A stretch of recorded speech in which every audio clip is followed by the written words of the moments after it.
अब हम आते हैं अपने सेकेंड फॉर्म ऑफ एनर्जी पर, जो है potential energy.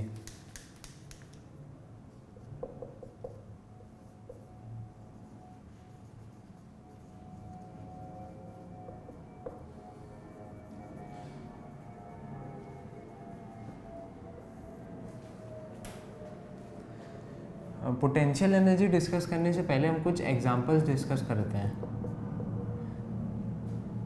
First example, suppose हमारे पास एक रबर बैंड है।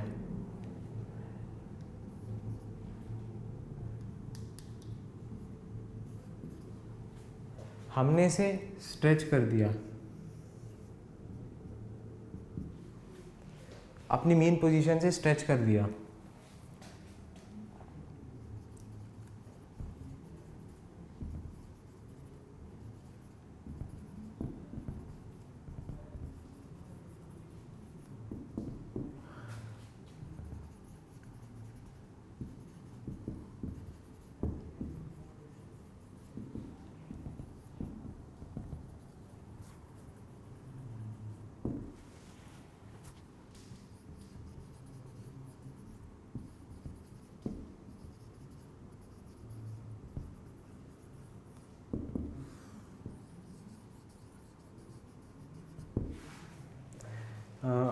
अगर हमारा रबर बैंड स्ट्रेच्ड है और अगर हम उसे छोड़ दें, यानी अगर हम उसे लीव कर दें, तो अपने ओरिजिनल फॉर्म में वापस आ जाता है, ओरिजिनल फॉर्म में वापस कॉन्ट्रैक्ट हो जाता है, यानी उसमें काइनेटिक एनर्जी आ जाती है मूव करते समय। दूसरे एग्जांपल के लिए हम कंसिडर करते हैं हमारी टॉय कार। टॉय कार के केस में हमने स्प्रिंग को घुमाया, यानी की को घुमाया, चाबी को, तो हमारे टॉय कार के अंदर जो स्प्रिंग है वो वाइंड हो गई, यानी कॉन्ट्रैक्ट या फिर एक्सपैंड हो जाती है। जब हम अपनी की को छोड़ते हैं और टॉय कार को ग्राउंड पे रखते हैं, तो हमारी स्प्रिंग अनवाइंड हो जाती है।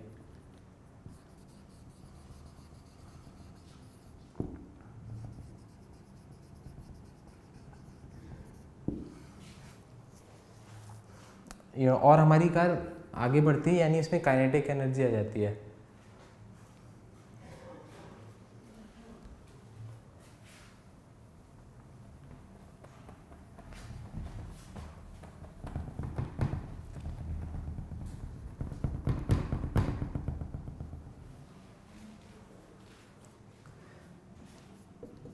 थर्ड एग्जाम्पल के केस में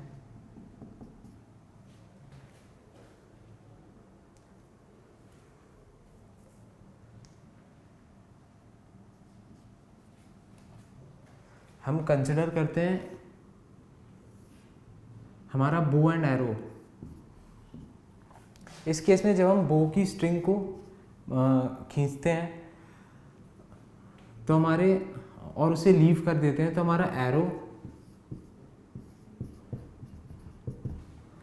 एरो आगे बढ़ता है और उसमें काइनेटिक एनर्जी आ जाती है।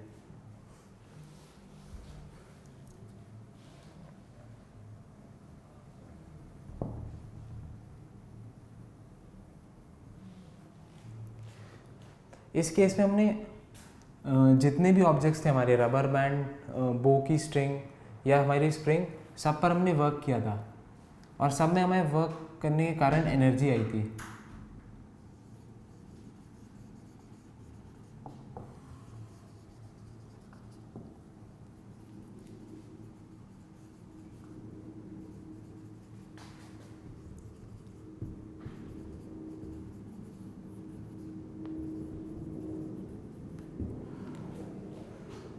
वर्क डन करने के कारण हमें ऑब्जेक्ट्स में एनर्जी आई थी।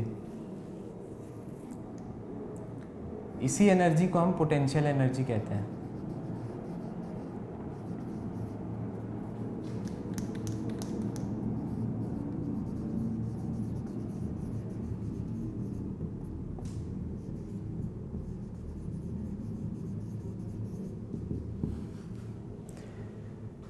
अब हम आते हैं पोटेंशियल एनर्जी की फॉर्मल डेफिनेशन पर।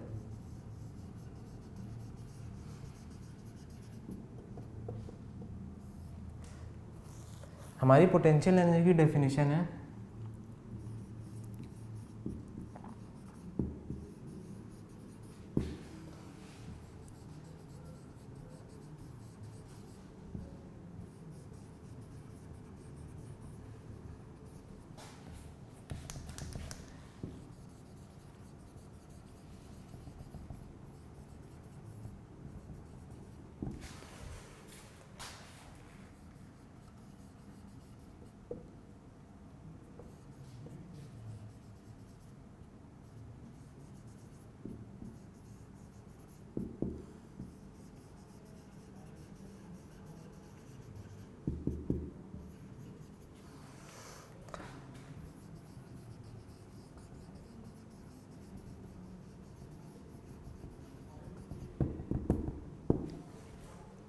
It is the energy possessed by an object due to its position और कॉन्फ़िगरेशन। यानी हमारा ऑब्जेक्ट जैसे किसी पोजीशन में रखा है या किसी तरीके या कॉन्फ़िगरेशन में रखा हुआ है, उसके कारण जो ऑब्जेक्ट में एनर्जी आती है उसे हम पोटेंशियल एनर्जी कहते हैं। जैसे प्रीवियस केसेस में हमारा रबर बैंड स्ट्रेच्ड पोजीशन में था तो इसका कॉन्फ़िगरेशन स्ट्रेच था और इसमें पोटेंशियल एनर्जी थी। टॉय कार वाले केस में हमारी जो स्प्रिंग थी वो वाउंड या ट्विस्टेड पोजीशन में थी, इसलिए इसमें उस कॉन्फ़िगरेशन के कारण पोटेंशियल एनर्जी थी।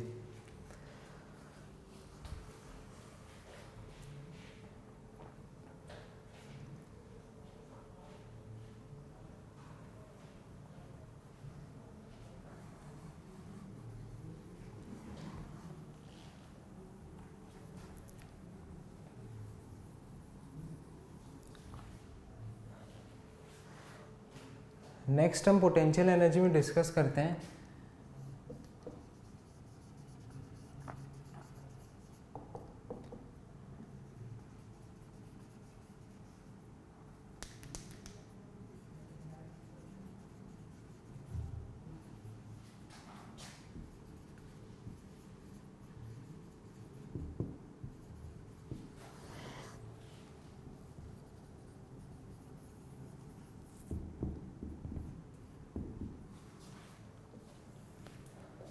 Potential energy of an object at height h। यानी हमारा कोई ऑब्जेक्ट ग्राउंड से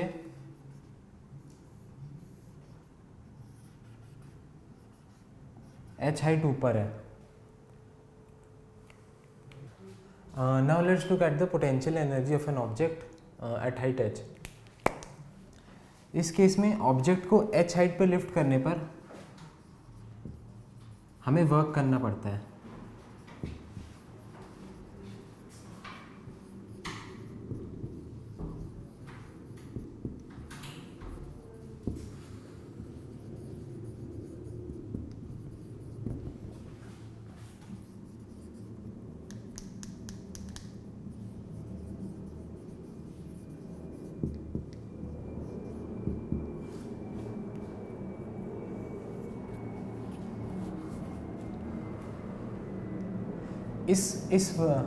ये जो हमें ऑब्जेक्ट पर वर्क किया जाता है, इस वर्क डन के कारण ऑब्जेक्ट में ग्रेविटेशनल पोटेंशियल एनर्जी आ जाती है।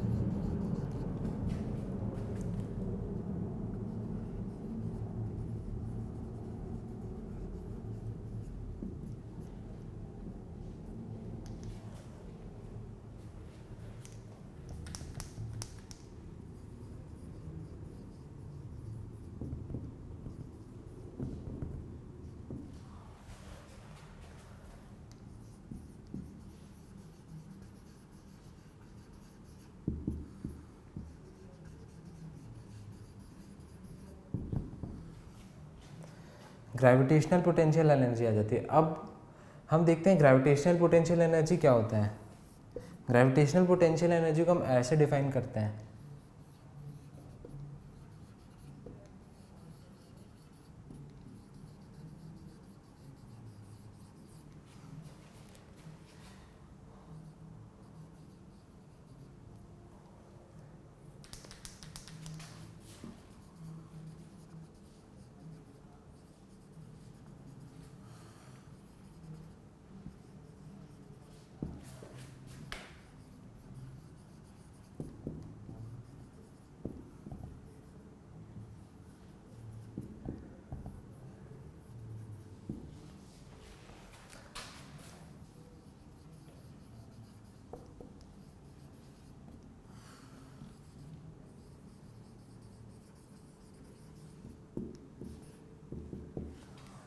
It is the work done on the object to lift the object to a height h, यानी h हाइट पे अगर हम ग्रेविटेशनल पोटेंशियल एनर्जी की बात करें तो ग्रेविटेशनल पोटेंशियल एनर्जी वो वर्क है जो उसे उस हाइट तक लिफ्ट करने के लिए करना पड़ता है हमें।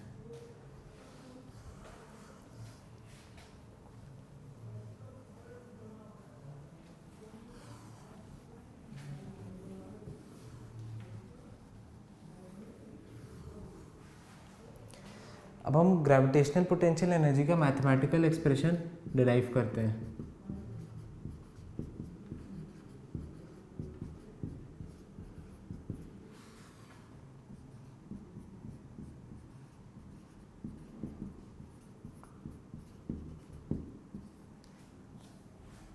इसका मैथमेटिकल एक्सप्रेशन डिराइव करने के लिए हम कंसिडर करते हैं ऑब्जेक्ट का मास m है,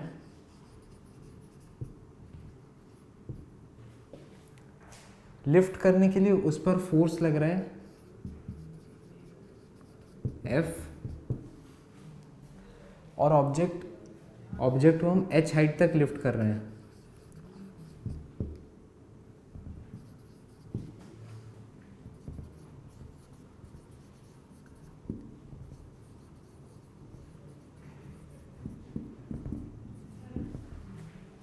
h हाइट तक लिफ्ट कर रहे हैं और हमारा जो एक्सेलरेशन ड्यू टू ग्रेविटी है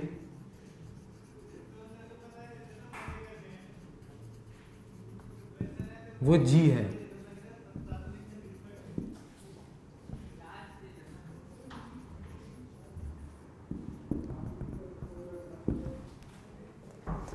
acceleration due to gravity g है। इस केस में हमारा ऑब्जेक्ट पर वर्क डन होगा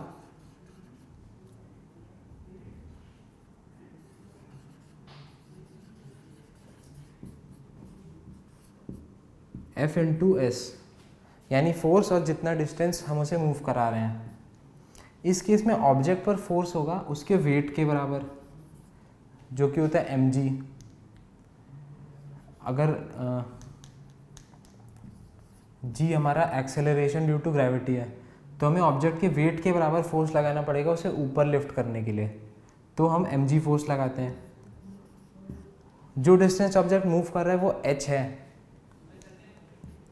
तो हमारा वर्क डन आ गया mgh। और जैसा कि हमने ग्रेविटेशनल पोटेंशियल एनर्जी को डिफाइन किया था वो यही वर्क डन है जो ऑब्जेक्ट को लिफ्ट करने में यूज़ हुआ है, तो इसलिए पोटेंशियल एनर्जी ऑब्जेक्ट की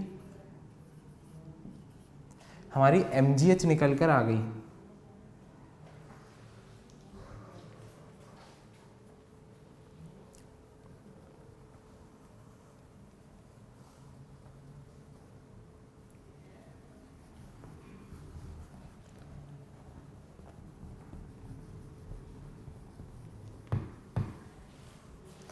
अब हम पोटेंशियल एनर्जी पर एक क्वेश्चन सॉल्व करते हैं।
हमारे क्वेश्चन में पूछा है an object is lifted to a height of 6 metre and its mass is 10 kg, find the potential energy of the object. इस केस में हमारी गिवन क्वांटिटीज हैं हाइट ऑफ ऑब्जेक्ट जो है 6 मीटर,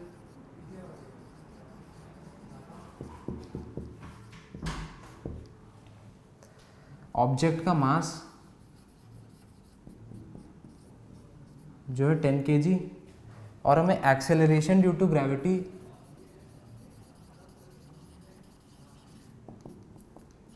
लेना है 9.8 मीटर पर सेकेंड स्क्वायर। जैसा कि हमने एक्सप्रेशन डिराइव किया था, ऑब्जेक्ट की पोटेंशियल एनर्जी होगी mgh के बराबर। इस एक्सप्रेशन में वैल्यूज पुट करते हैं हम,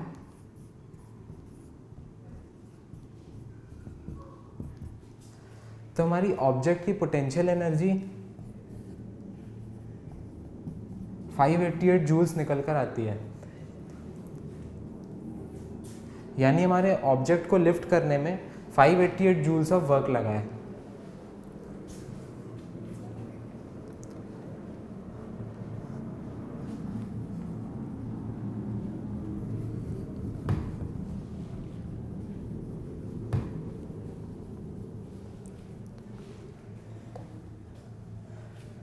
अब हम बात करते हैं क्या हमारे एनर्जी के फॉर्म्स इंटरकन्वर्टेबल हैं, यानी क्या वो हमारी एनर्जी एक फॉर्म से दूसरे फॉर्म में क्या कन्वर्ट हो सकती है।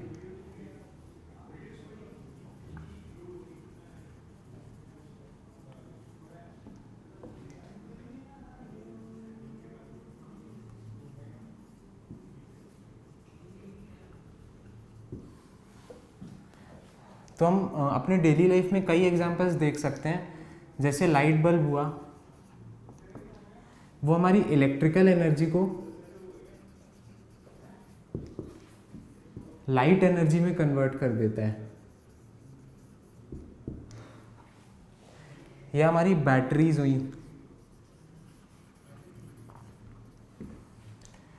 विच convert chemical energy to electrical energy.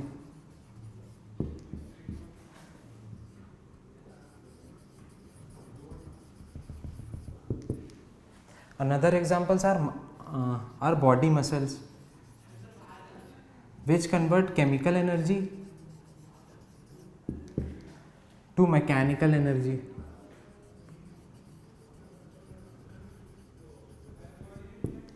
हम इस केस में हम बल्ब को इलेक्ट्रिसिटी प्रोवाइड करते हैं और वो आउटपुट हमें लाइट देता है।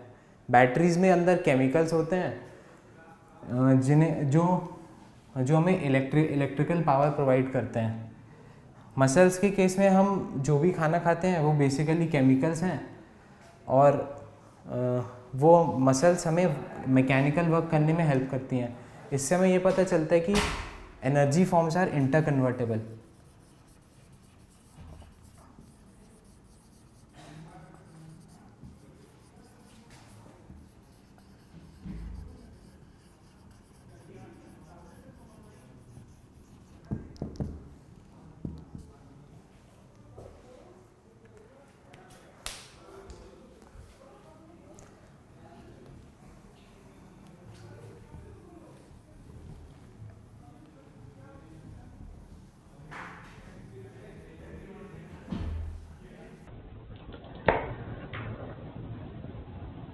अब हम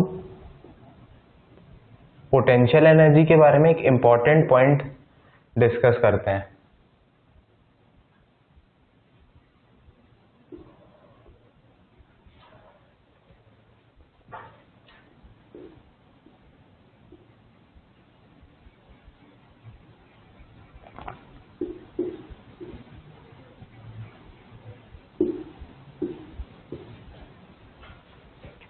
पोटेंशियल एनर्जी के केस में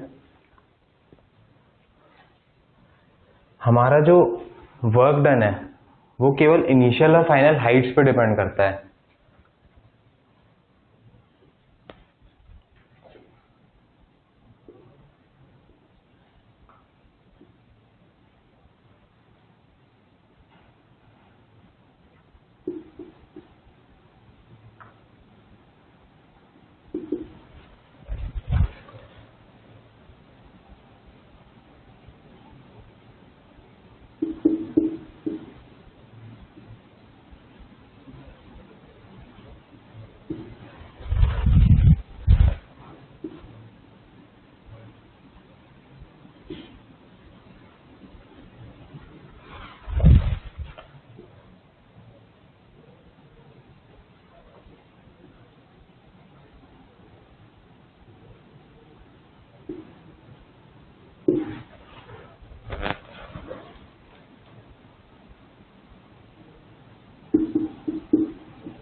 In case of the gravitational potential energy, the work done depends only on the initial and final positions of the object.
उसके केस में जो भी ऑब्जेक्ट हमारा पाथ फॉलो करता है, वर्क डन पाथ के इंडिपेंडेंट रहता है, वो केवल इनिशियल पोजीशन और फाइनल पोजीशन पर डिपेंड करता है।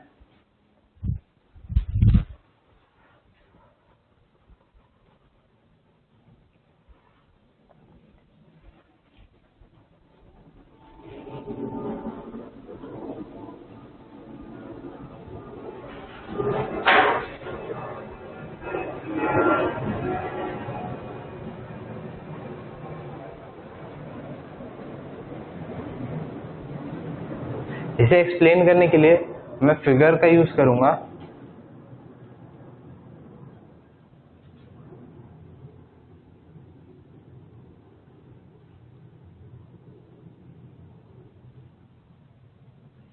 सपोज ये हमारा ऑब्जेक्ट है जिसे मैं ओबीजे से डिनोट कर रहा हूं।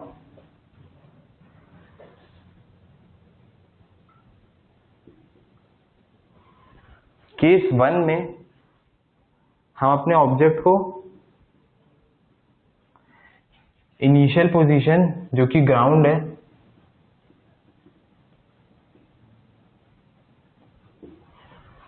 से फाइनल पोजीशन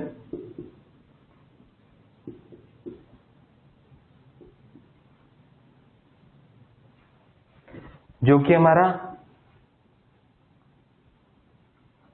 हाइट h पर है,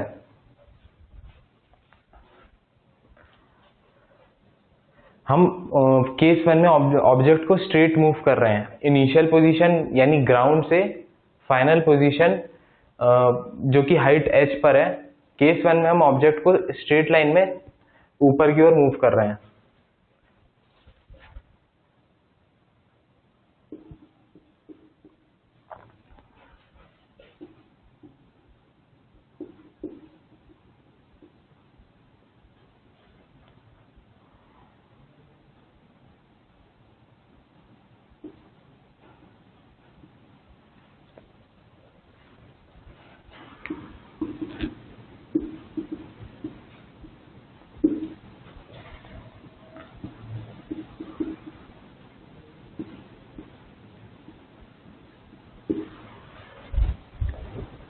केस 2 में हम अपने ऑब्जेक्ट को इनिशियल पोजीशन यानी ग्राउंड से फाइनल पोजीशन जो कि हमारी हाइट h पर है मूव कर रहे हैं, पर इस पाथ के अलोंग जो कि स्ट्रेट लाइन ना होकर थोड़ा कर्व्ड पाथ है।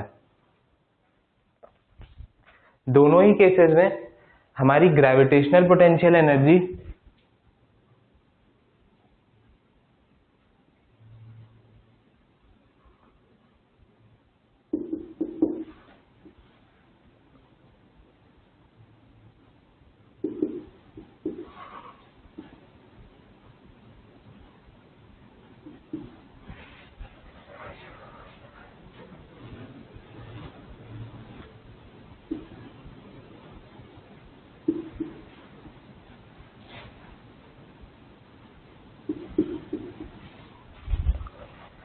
दोनों ही केस में gravitational potential energy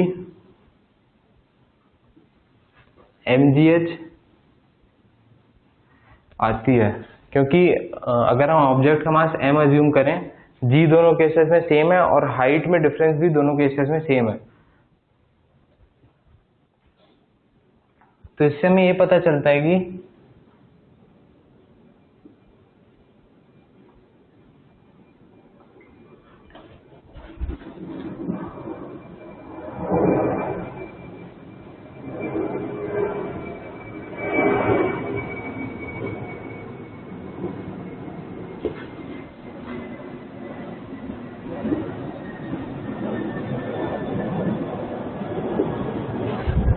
work done on both the path is the same, क्योंकि वर्क डन ही हमारा ग्रेविटेशनल पोटेंशियल एनर्जी के इक्वल होता है।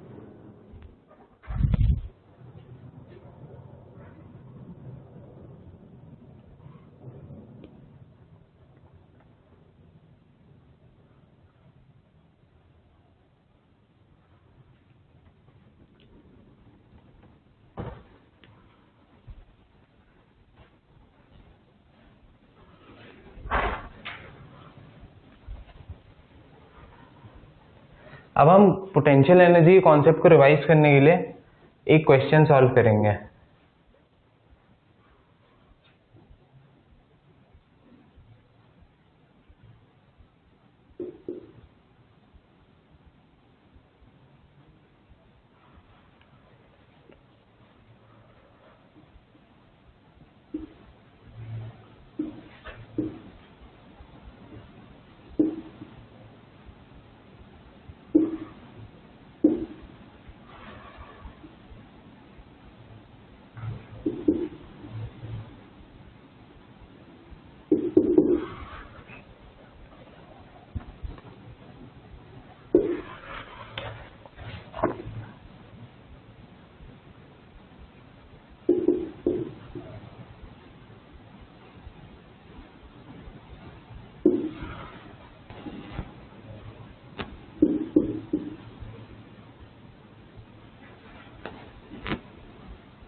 हमारा क्वेश्चन ऐसा है, an object of mass 12 kgs is kept at a certain height.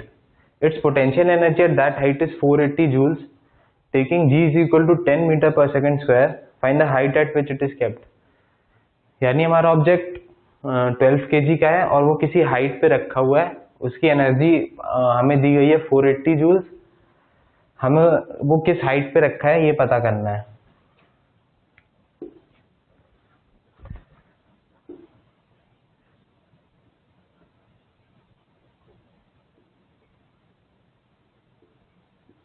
सबसे पहले हम फिगर बनाएंगे।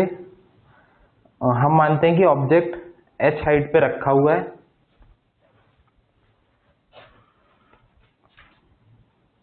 इस केस में गिवन क्वांटिटीज हैं, mass of object,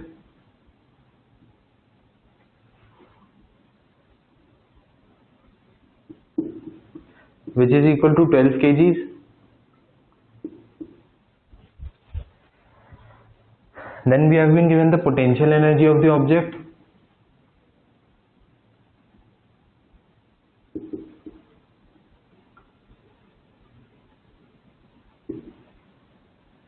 which is 480 joules.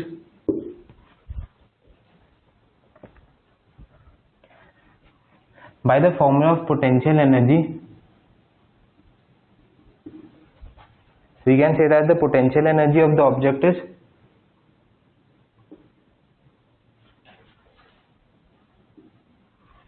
mgh, which is equal to 480 joules. अब इस एक्सप्रेशन में हम जितनी भी हमारी नोन क्वांटिटीज हैं m, g, सबकी वैल्यूज पुट कर देते हैं।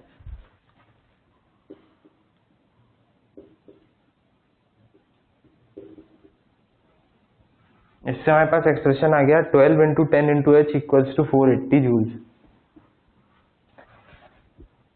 इससे हम